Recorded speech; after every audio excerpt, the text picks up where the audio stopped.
Alright, it's Halloween, and I figure it's about time for me to actually watch Scream. Everybody seems to really love Scream.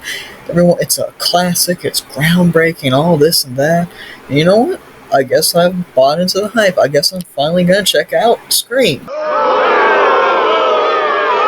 But isn't this the one you're talking about? The 1981 movie by Byron Quisenberry? Alright, I'm just fucking with you. I would never talk about Scream in the first place. But Scream enticed me with its pretty cool poster, all three of them. These are really unique and dramatic. I really like the art style for this painting one, and the glaive as a crescent is really cool. It's a dope visual.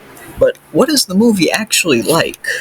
Well, the movie opens on this slow pan across an empty house with an ominous painting of a doomed voyage and a baker, butcher, and candlestick maker. The camera pans back to reveal half of them have been decapitated and the little butcher's eyes are going back and forth. I love this so much. This is such a creative and unique visual to set the tone of a horror movie.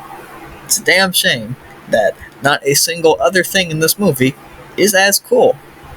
But I digress. The movie follows a group of camping people doing a hike across the mountains. I don't know a single one of these characters' names. Personally, I don't care enough to know any of their names, except for Fatso. I'm going to call him Fatso because he's not named, and his entire character is being a bumbling idiot to the point of sheer confusion. He does let out one of the funniest screams I've ever seen from another human being. I'll play it real quick.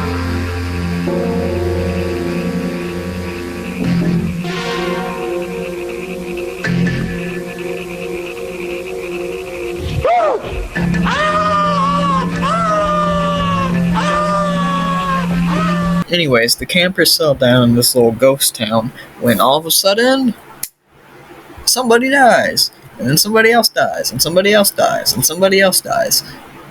And in between all that dying, which is mostly off screen with no gore whatsoever up until like the final kill, is punctuated with shots of people standing.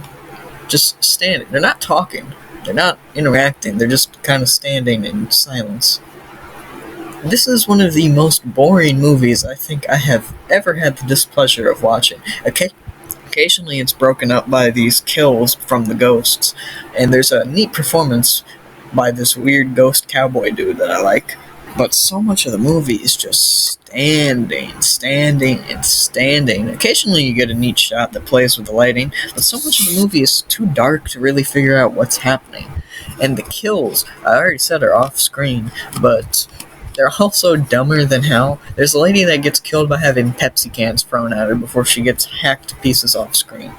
It's an absurdly bland movie, and probably the worst way to start out this series, I'm not going to lie. I mean, I could have picked a better movie. I did some research. By research, I mean I watched goodbadflicks exploring video on it, and I found out Byron Quinsberry. Fucking hell, what is that name? That sounds like a villain Doctor Who would fight back in the 70s. What the hell? Anyway, he was a stuntman that made this movie just because he wanted to. And the original idea was that it was going to be something similar to Tin Little Indians, but with more of a supernatural twist. And I like that idea. There's a concept here that's really good of a murder mystery occurring where the murderer isn't one of the main cast, but the main cast has no way of knowing that. There's no hint that it's something supernatural, so they just go around assuming.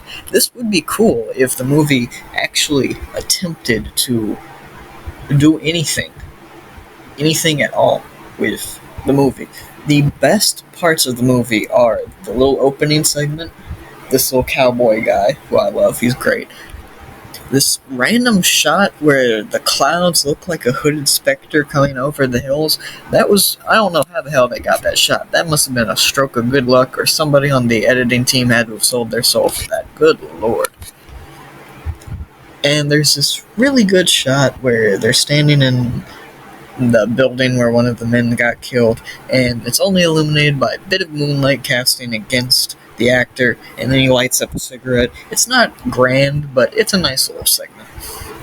Do I recommend watching Scream? No. Do I recommend watching the real Scream?